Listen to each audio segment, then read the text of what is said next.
Okay guys, so this one's going to be a little bit for hip mobility. It's really going to help with probably with any sort of knee or ankle injury as well. We need to make sure we're active and mobile in the hips. So especially if we're sitting down a lot during the day, make sure you're getting this one in probably before every session. Is really good.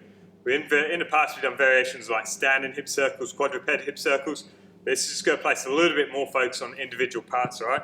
So I've got two sticks. I'm in this kind of half kneeling position.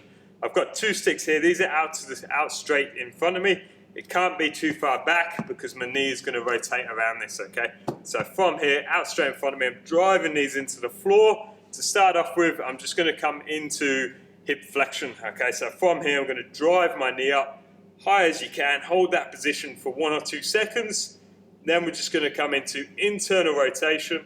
This is where the stick has to be in front. So I'm forcing that position, rotating around. The knee is the point of axis. Keeping this up high. I'm just going to pull it back, keep the knee up and the shin up as high as I can.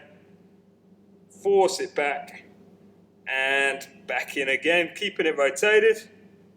Back down, drive the knee up and relax. Okay, so from the side or from 45-degree angle, you can see hands are out high, hands are out straight, driving the sticks into the floor, drive my knee up, so into hip flexion, internal rotation, as far as I can, forcing that into rotation as I swing around, forcing that rotation, trying to get both the knee and the ankle higher, back into position, feel that in the glutes, back around, still in rotation, back in, drive it up, and down again.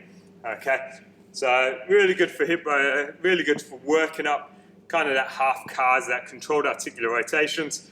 Feel each position, guys. So when you're driving that knee up into hip flexion, really feel that position as hard as you can. When you go into internal rotation, feel that rotation as much as you can, and you should be sweet. All right.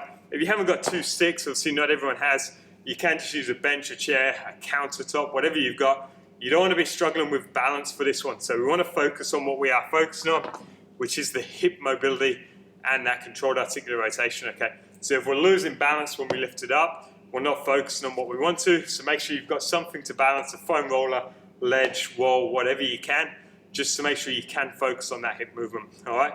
Enjoy.